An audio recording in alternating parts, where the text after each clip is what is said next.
And we have before us a wonderful study, because in the spectrum of biblical subjects, there's hardly anything more fundamental than the promises made to Abraham.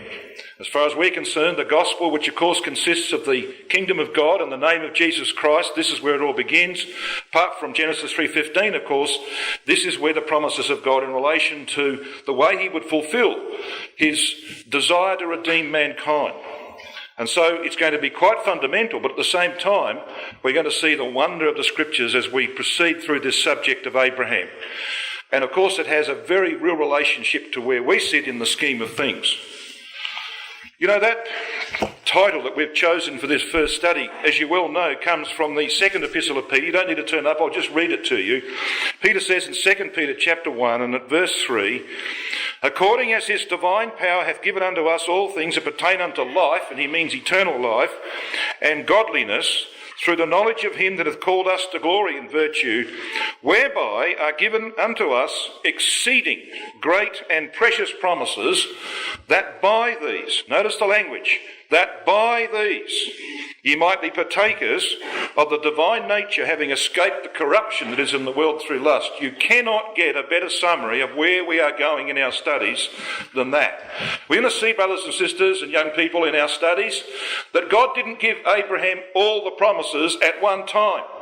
He spanned them out over a lifetime, because Abraham wasn't ready for promise 2, 3, 4 until he got to the point in life where God could make that promise.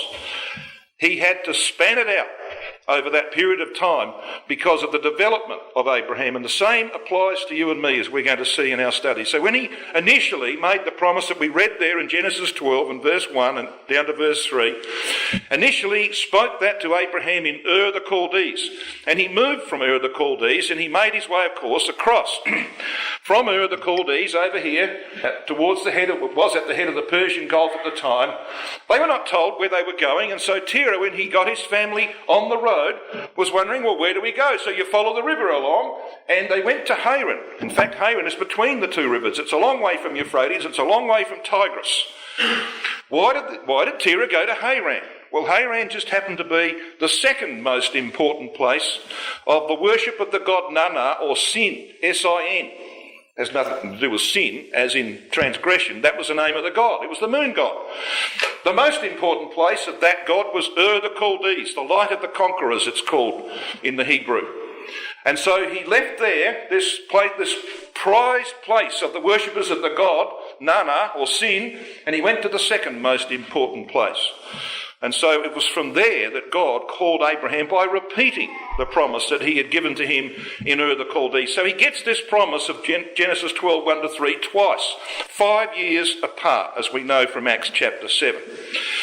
So brothers and sisters, that's the journey that he took. And of course it was from there that he was to take the journey that Paul comments on. In Hebrews 11 verse 8 he says, "By faith Abraham, when he was called to go into a place which he should after receive for an inheritance, obeyed.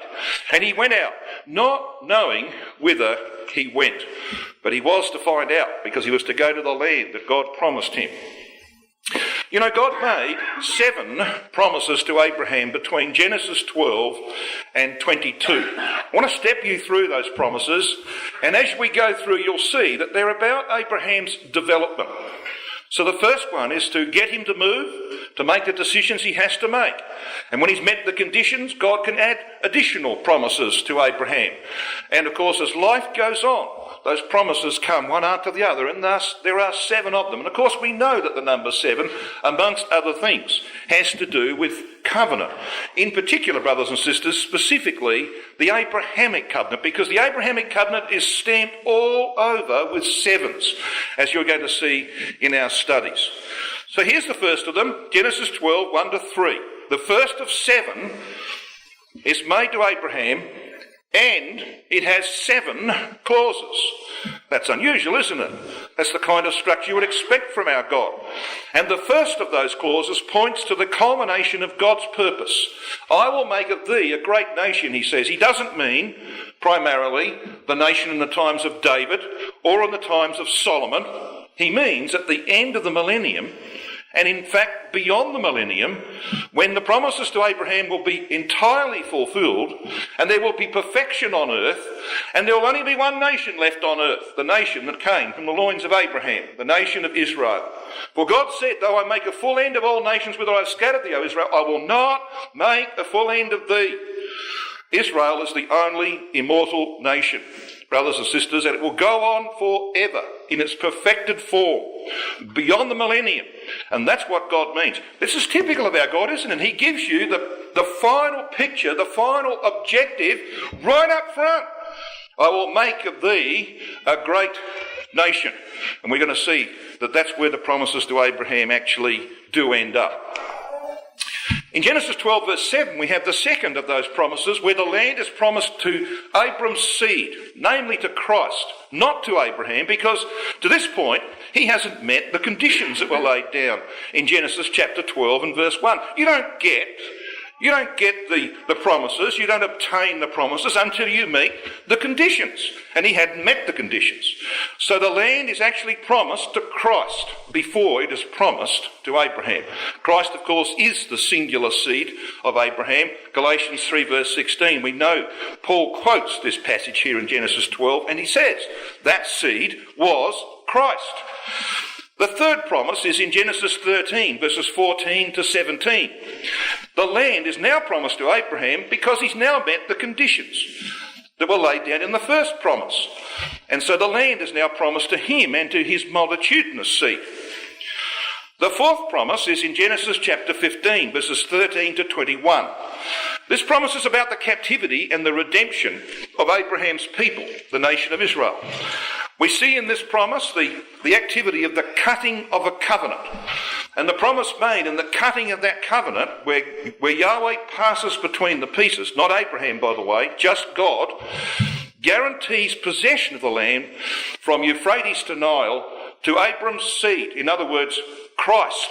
Now, of course, we're incorporated in that, but it wasn't promised to Abraham so much, but to Abraham's seed. And if you're in Abraham's seed, Christ, then you will inherit with him that land in due time. The fifth promise is in Genesis chapter 17, verses 4 to 8, where Yahweh's fatherhood is delegated to Abraham, and the promise is made of a divine family. I will make thee a father of a multitude of nations. You know it well. The sixth promise is contained in Genesis chapter 17, verses 15 and 16, and is repeated again in chapter 18, verses 10 and 14. It is the promise, of course, of the birth of Isaac, the promised seed to be born by faith. And he was to be born within 12 months of that promise being made in Genesis chapter 17. We're going to see just how dramatic those events are from chapter 17 to 21. And the seventh promise is in Genesis chapter 22 and verses 16 to 18, where God actually makes the promises to Abraham unconditional. In other words, he says to him, brothers and sisters, and this is what Paul argues in Hebrews chapter 6, verses 13 to 18, which we'll have a look at in due course, God willing. He made the promises unconditional to Abraham, which is really saying to him, you will be in the kingdom. There's nothing I can require of you any more than what you've given. What man is going to give his only beloved son to God in sacrifice? Well, you've matched me, Abraham, and I'm going to do this for you. You are going to be in the kingdom. So the seventh promise sees Abraham in the kingdom. He's still got 30, 40, 50 years of life to live. Wouldn't it be nice to get to that point in life, brothers and sisters, where God would say to you, you're there. I've worked in you. I've got you there. It took me a lifetime to get you there, but I got you there. And that's why you see these promises are strung out over a lifetime. Abraham wasn't ready to do what he did in Genesis 22, back in Genesis 12. If God had asked him to do that in Genesis 12, he would have flunked. He would have failed. He had to wait till he got him to a certain point in life. And then he could ask of him those things. And then he could make the promises unconditional. And isn't that the same with you and me, brothers and sisters? When you're first baptised, you ready? You ready then? Of course you're not. It takes God a lifetime to work in your life, to bless you. I'm going to find out what that means. Blessed with faithful Abraham. We know precisely what it means. And we'll see the hand of God in our own experience. Now, what about this seventh promise? It's preceded by a covenant with Gentiles, where 7 ewe lambs are offered. Genesis 21, verses 22 to 32. We'll come to that in due time. Hence the naming of Beersheba, the well of the 7. And it just so happens that the 2 words, Shabbat, which means to swear, and Sheba, which means 7. Shabbat, by the way, means to seven oneself, and we'll explain that later on, because when you made a covenant in ancient times, you sevened yourself. In other words, in Abraham's case, he put 7 ewe lambs out there. So you would say something 7 times, for example, to make sure that they got the point, that you really meant that you were going to fulfill this covenant or this promise. So you sevened yourself. The meaning of Shabbat. Sheba, of course, is the Hebrew word for 7. Just so happens in that context of Genesis 21 that those 2 words collectively occur. You got it right first time. 7 times. The 7th promise has got 7 stamped all over it. And it culminates with Genesis 22 verse 18. And in thy seed shall all the nations of the earth be blessed.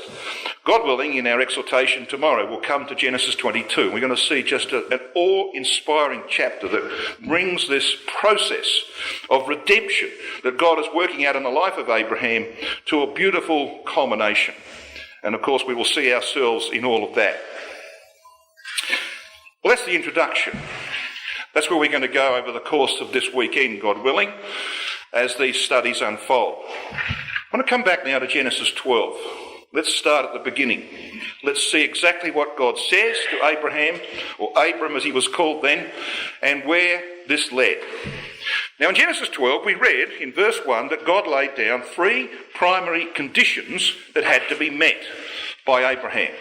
Get thee out of thy country. Well, when he left Ur the Chaldees and went to Haran, he had left his country. But he went there with his kindred, or his family, his kindred. And so God says, well, the next thing, I want you to leave your kindred, your wider family, the family of Terah. But of course, when he did leave from Haran and crossed the Euphrates and became Abram the Hebrew, the crosser over, he had with him a member of his family, didn't he? He had his nephew, Lot. So it was not until he met the 3rd condition that the promise could be made to him that he would possess the land. So what was that 3rd condition? Well, you have to leave your father's house. And so it's a remarkable thing that within a moment of Lot leaving the compound of Abraham in Genesis 13, God says to Abraham, right now, look around you. All the land that you see, it's yours. Because he'd met the 3rd condition. Until that point, God couldn't make a promise of the land to Abraham. And there's a lesson to be learned from that, brothers and sisters. You don't get nothing for nothing, do you? In life, you've got to actually do things. You've got to perform. You've got to fulfill certain obligations. And if you fulfill the obligations, then God will deliver what he's promised. Now, that's true of parents raising children, isn't it? You don't just give kids handouts. You say, well, look, if you do this, I will do this. And that's how it operates. And that's how it works with you and me in the truth. Well, what then followed was this first promise, which has 7 clauses. You see them there? And each of these clauses, brothers and sisters and young people, sets out the process that God was going to use. First and foremost, when he says, I will make of thee a great nation, there is the ultimate end, right up front. Now, how would that end be attained? Well, by the process of redemption. I will bless thee. We'll come to that, as I said, in a moment. The third, and make thy name great, indicates that God would start with one man. That's why Isaiah 51 says he called him alone. He began with one man. And through that one man, what would happen? Well, he would become a blessing to many others. The process of redemption, which was begun in Abraham, would be worked out in many, many others. And you, of course, you and I are testimony to that. And the response of those to whom this message came would be either they would join Abraham in the process of being redeemed by God, I will bless them that bless thee, or they would deny it. I will curse him that curseth thee. So those who have this heritage given to them but don't do anything with it, don't join with God in the work that he did in Abraham, well, they get a curse. So you see, you either get a blessing, God works to redeem, or you get a curse. And then, of course, he tells us in the 7th clause, and in thee shall all families of the earth be blessed. And this means that ultimately he's going to fulfill the 1st clause. If all families of the earth are blessed, and ultimately at the end of the millennium, everyone who's in Abraham and in his seed is immortalised, then he's achieved this. I will make of thee a great nation. So the whole divine program is set out in the first promise. And all we need to do is to get involved in it, because these are the exceeding great and precious promises by which we can be ultimately partakers of the divine nature, having escaped the corruption that is in the world through lust. So then, brothers and sisters, what a wonderful promise that is. Now, what does he mean here by I'll make of thee a great nation? Well, David, about to die, 1 Kings 3 verse 8 said, and thy servant is in the midst of thy people, which thou hast chosen, a great people. And so they were. They were in the times of David a great people that cannot be numbered nor counted for multitude. But you know, David understood one thing. When God made promises to David, the focus was on what? On a temple? No, not really. That was part of it. On a throne? Well, that was part of it. You know what occupied David's mind in 2 Samuel 7 when he sat beside the ark?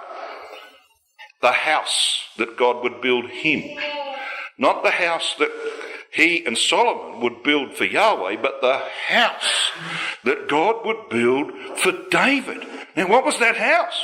The perfected ecclesia at the end of the millennium, when God is all and in all. In other words, it's a great nation, not the nation that he ruled or the one that his son Solomon ruled. Great it might have been in its time. But you know, greatness, brothers and sisters, is a permanent thing, isn't it? Could you call someone or something great if it only lasts for a short while? No. Greatness is a permanent thing. And so Israel might have been great in the eyes of the world at one point, in the eyes of David at this point, but it didn't last, did it? It did not last. And that is not true greatness. So God is aiming ultimately to the end of the millennium to achieve this. Now, how do we know this is true? Well, I want you to join me in a consideration of some words that are used here in verses 2 and 3. Let's take this word nation. It says, I will make of thee a great nation. In the singular, it's goy. Plural, I am on the end. Goyim.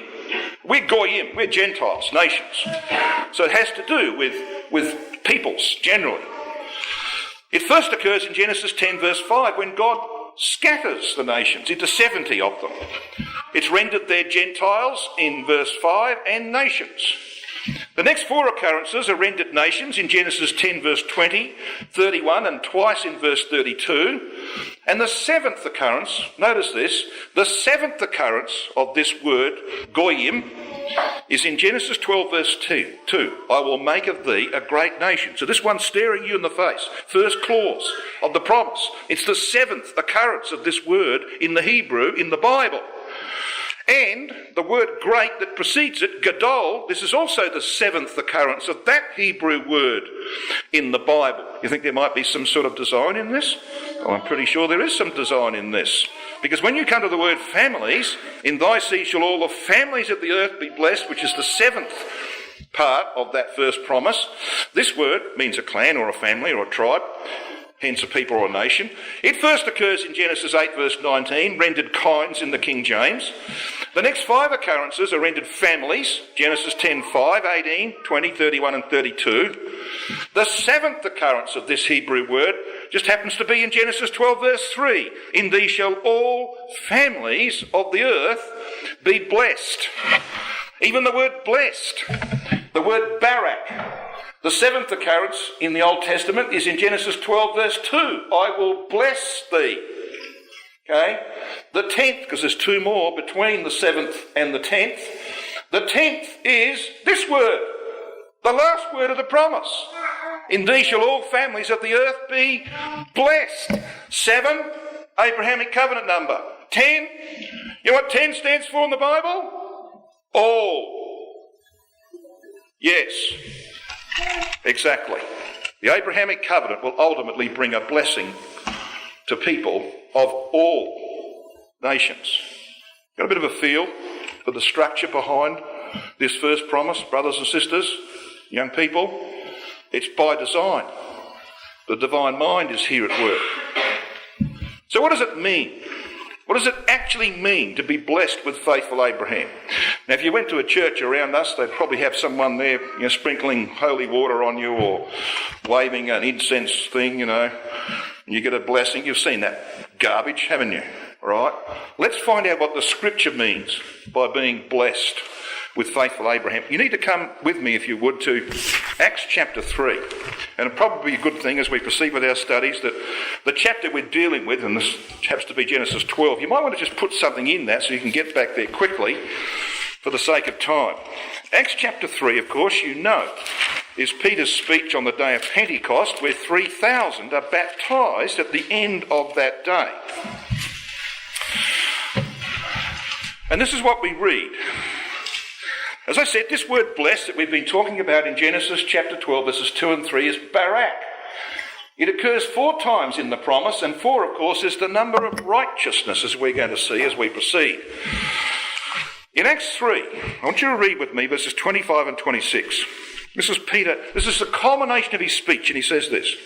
He's talking to the Jews. He says, "Ye are the children of the prophets, and of the covenant which God made with our fathers, saying unto Abraham, and in thy seed shall all the kindreds of the earth be blessed." So you know where that's from, don't you? That's Genesis 22, verse 18. It's also the last clause of the promise in Genesis 12. Then he says this in verse 26. It's very, very important, brothers and sisters and young people. He says, "Unto you, the Jews, first, God, having raised up his son, Jesus, sent him to bless you." You never saw Jesus Christ going around, did you, waving some kind of instrument, sprinkling holy water? No. So what does he mean? Well, he tells you what he means. "In turning every one of you away from your iniquities." That's a process of redemption. It doesn't happen overnight. It happens in a lifetime. And that's what it means to be blessed with faithful Abraham, brothers and sisters. God working in your life to turn you away from your iniquities. Like he's working in my life to turn me away from mine, and I got a few to be turned away. Is that true of you? Yeah. That's what it means to be blessed with faithful Abraham. And this word wickedness, and this is a translation here, this word wickedness or iniquities, poneria, occurs 7 times in the New Testament. Yeah, and that's the work of God's covenant, to turn you away from your iniquities. It means depravity, iniquity, wickedness, evil purposes and desires. You got a few of them? I got a few of them. Yeah. So the whole point of the promises made to Abraham was to work in your life progressively, day by day, until he's turned you away from your iniquities. He's going to justify you. Abraham was justified by faith, says Paul in Galatians 3 verse 8, and the word means to render righteous.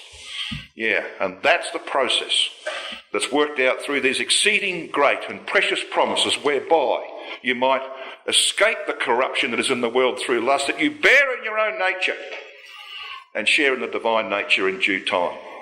How fundamental is that, brothers and sisters?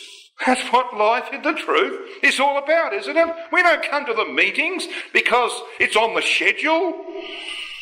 We come to the meetings to be with those in whose lives God is turning away iniquity. And we want to share the experience with them. That's why we come to the meetings. I want you to come to Hebrews 11. We're in the New Testament. Come to Hebrews 11 and verse 1.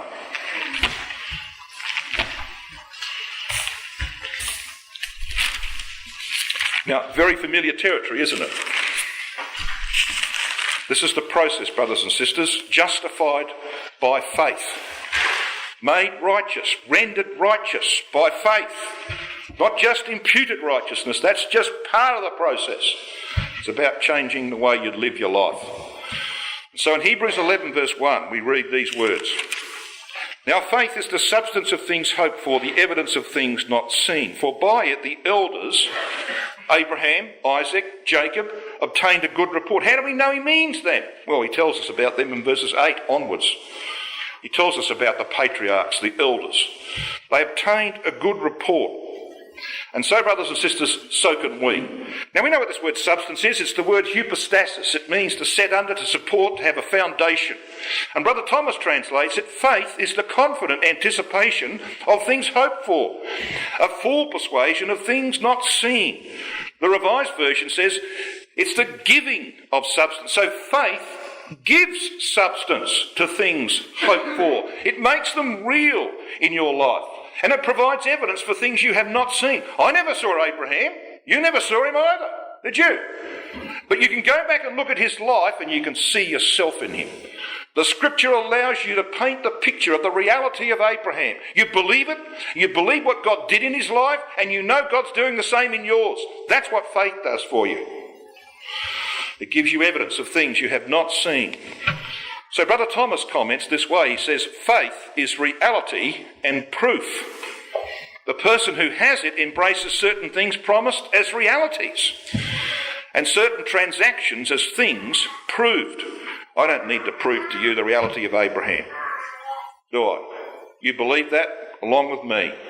What I do need to suggest to you is that maybe we don't always see the way God is working in our lives as he worked in the life of Abraham, and he does that by the promises.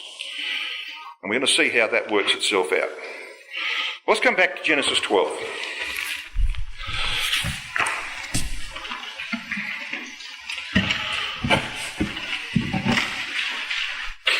Now in Genesis 12 we read Abraham departs from Haran. He's 75 years of age. In verse 4, he becomes Abram the Hebrew, the crosser over at the Euphrates, as it were, figuratively baptised. And in verse 5, he took Sarai his wife and Lot, his nephew, and all their substance and their souls that they had gotten in Haran, and they went, look at the end of verse 5, and they went forth to go into the land of Canaan. And into the land of Canaan they came. Well, if you're going forth, you know, I left Manitoulin Island on Wednesday morning to go to the land of North Battleford, Saskatchewan they call it here. All right, and into the land of Saskatchewan I came. Isn't that amazing? Well, that's where the GPS sent me.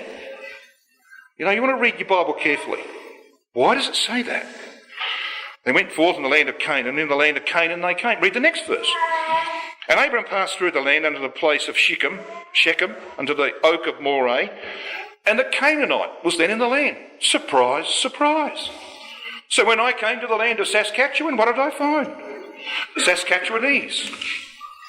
It's the land of Saskatchewanans, whatever they call them here. Isn't it true? Well, of course you're going to find Canaanites if you come to the land of Canaan. So why does it tell us that? Well, because that's the problem, isn't it? Dwelling in the land that is promised to Abraham is a Canaanite, a lot of them. Yeah, and there's a few sitting in this hall too, like me. I'm sitting up on a stool. My nature is Canaanite nature. That's what stands between me and an inheritance in the kingdom of God. A big Canaanite. So when you look at this word Canaan, it comes from Cana, which means that to bend the knee, hence to humiliate, to vanquish. It's got that idea of being brought into subjection. And you see, the Apostle Paul comments on this in Philippians 3:21. He says, of Christ, he says, who will transform, in actual fact, if you read the King James, it says, who will change our vile bodies. Remember that phrase? He will change our vile bodies into the likeness of his own glorious body. Remember that? Well, it's not a very good translation. You want to put a better one in. This is a much better translation.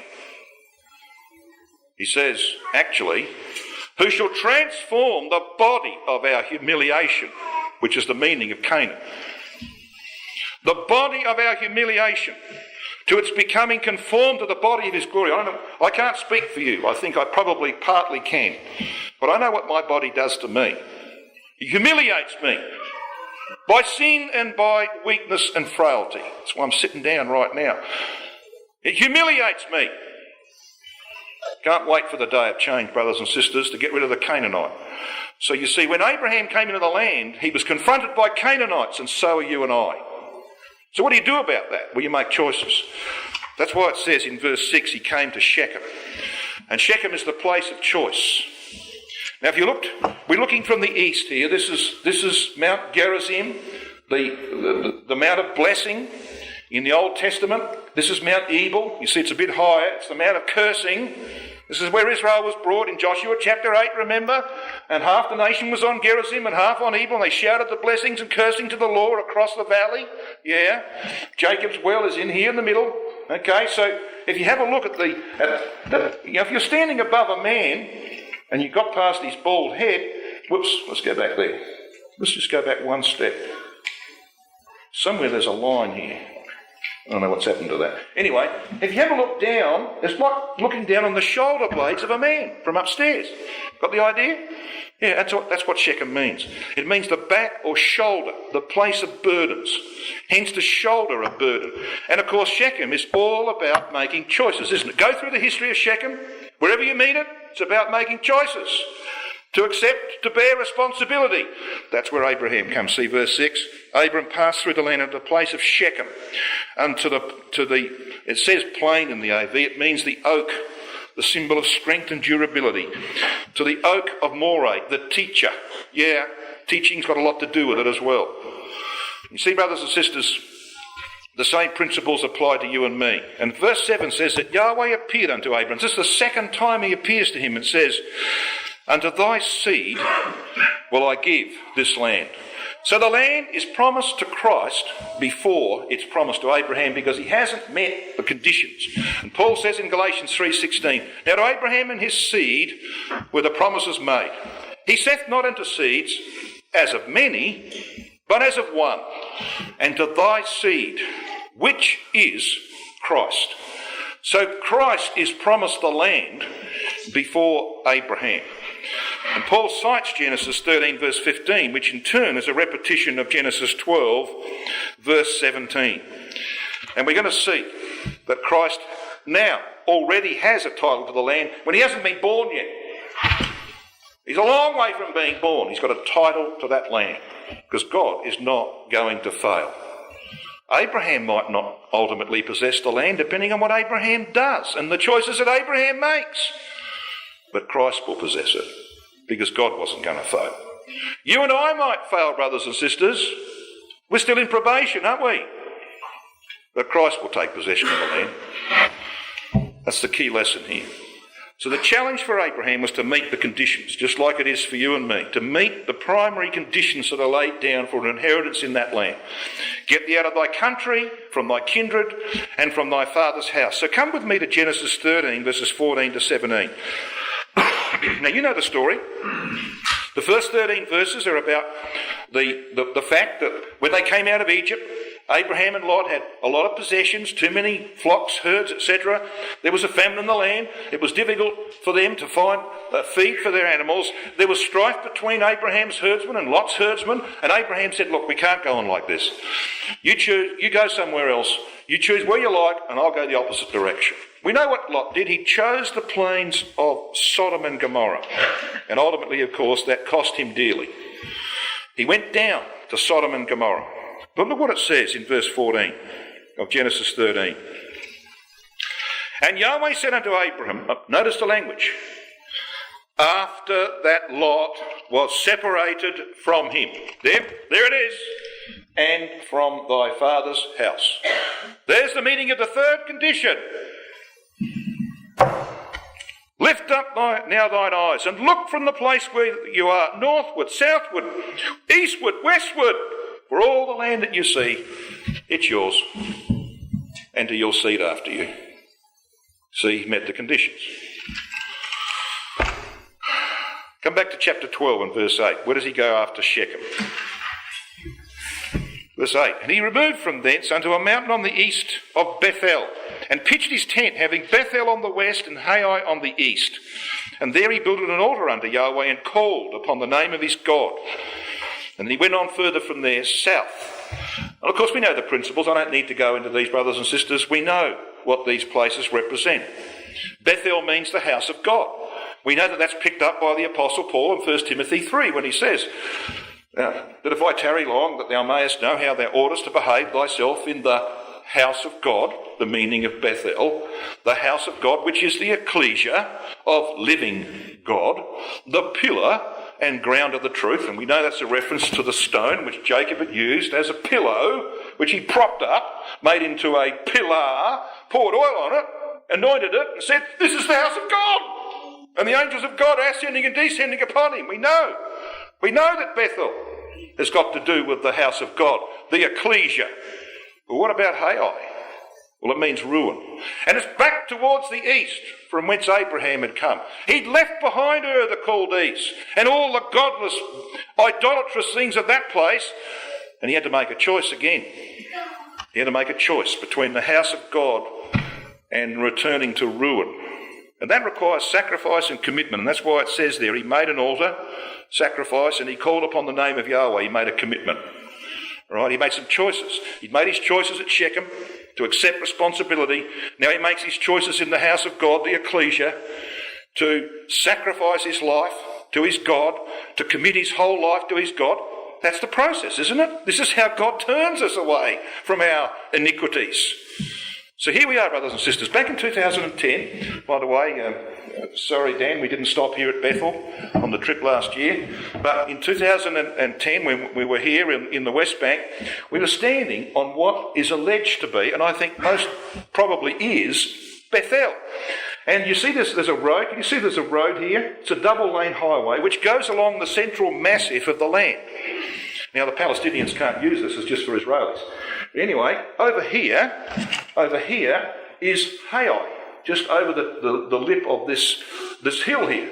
So you can see how far, it's probably 1.5 kilometres, maybe, thereabouts, between Bethel and Hai. So you've got ruin over there, you've got the house of God here.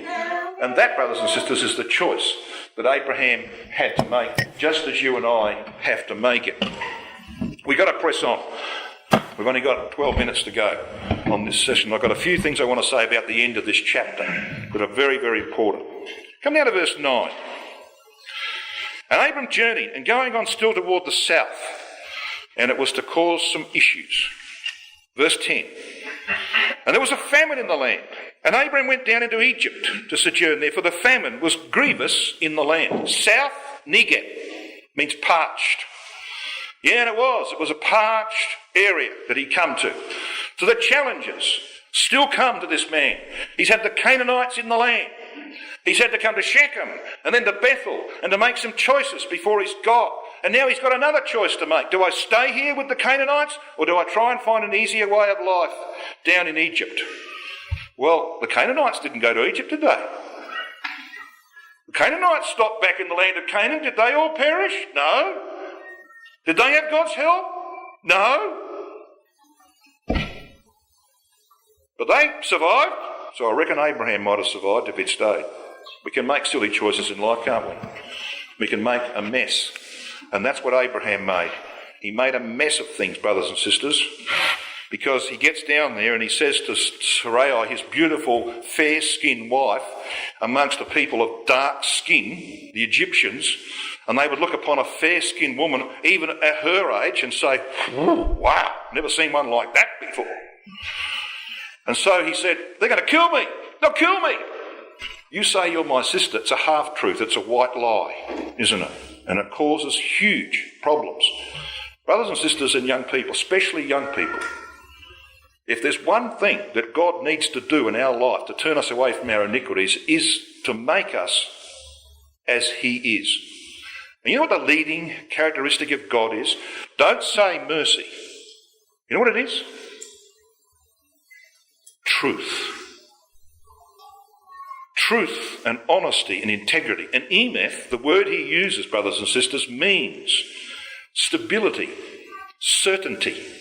So you can rely absolutely upon God to tell you the truth, and you can rely upon him to be faithful and true to his principles. He will never, ever abdicate his righteousness for anyone. If they acknowledge it, he will show mercy. Micah 6 verse 8 says, and you know the passage, what does Yahweh require of thee? Does it say mercy first? No, it says to do justly. Christadelphians, tell the truth. And then to love mercy. And to walk humbly with your God. That's the process. The first thing he wants is integrity from us, and we don't see a lot of it in our world, and we're seeing less in our brotherhood. Integrity, brothers and sisters, is the first principle of turning away people from their iniquity. You can't be honest before God, you're never going to have your sins forgiven. It's as simple as that. Okay, got that principle? And Abraham messes up big time. And he puts his wife in the most invidious position that any woman could ever be in, going into the harem of a pharaoh. Good grief. What next? Think about Sarai's position here. Well, of course, he takes this decision that's going to shape his family's future for 2 generations because Isaac doesn't even tell a half truth. In Genesis 26, he tells a full-blown lie about Rebekah being his sister. You tell lies, brothers and sisters, and your children will end up telling them as well. They will see straight through you. You don't tell truth, don't expect your children to tell truth. That's the lesson that we learn from Abraham. Now, I get criticised for criticising Abraham. Well, get used to it, because God does. And I'll show you that. Get used to it. Abraham was just like you and me. He needed as much correction, he needed as much turning away of iniquity in his life as you and I need. And that's why the record is there, warts and all, so that we can see that what God did to Abraham, he will and can do with us. And so we might be blessed with faithful Abraham. His worst fears are realised, of course. We know this. I don't even need to tell you the story, do I? We know the story of what happens here. And he sent away the most embarrassed Christadelphian in history. Look what happens to him. Because, you see, Pharaoh just keeps feeding him. Verse 16. And he entreated Abraham well for Sarai's sake. And he had sheep and oxen and he-asses and men servants and maid servants and sheep. And they just keep coming. All these gifts from Pharaoh. You can't turn around and say, well, look, hang on, I didn't quite tell you the truth. He's locked in, brothers and sisters. You take one misstep and guess what? You can be locked in. And then we read that Yahweh plagued Pharaoh and his... So God has to intervene to save Sarai with great plagues because of Sarai. Notice what it says. Because of Sarai, Abram's wife.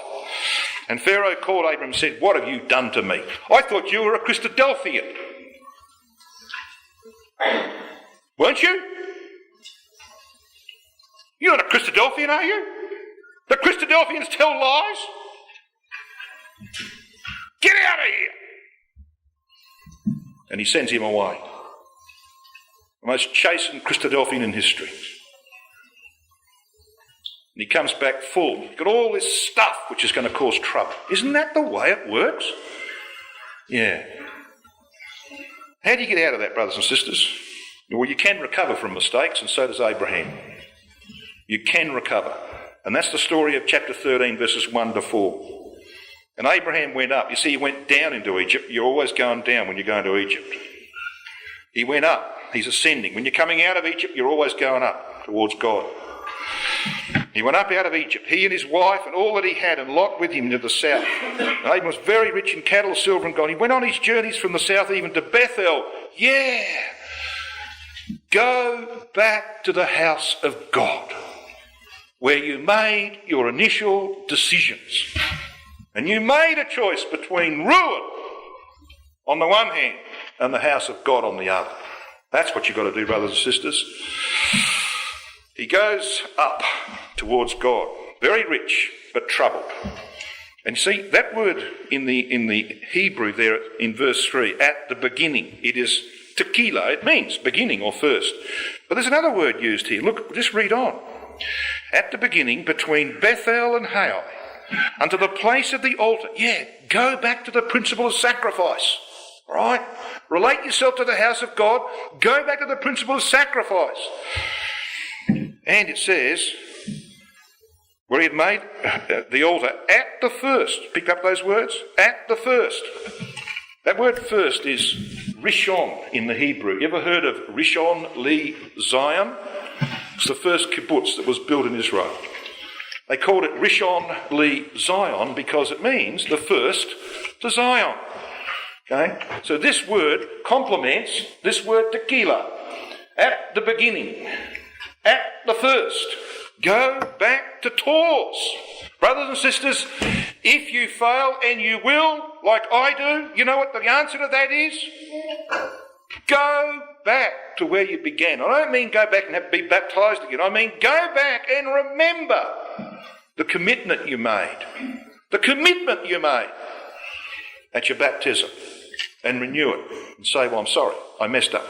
I want to make a new start. And God says, you're on. Let's make a new start. You do the same with your children, don't you? You cannot deal with rebellious, disinterested children. But when my kids came to me, when I ticked them off for doing whatever it might have been, and they might have got disciplined, they came to me and said, Dad, I'm really sorry. There's no way. There's no way. And I'm going to say to them, get out of here. I'm going to work with them. I can work with that. And so can God, brothers and sisters. Never, ever get to the point where you think you can't make a new start with your God. He's waiting for you. Because he wants to give you this. He wants to give you, along with Abraham, this land.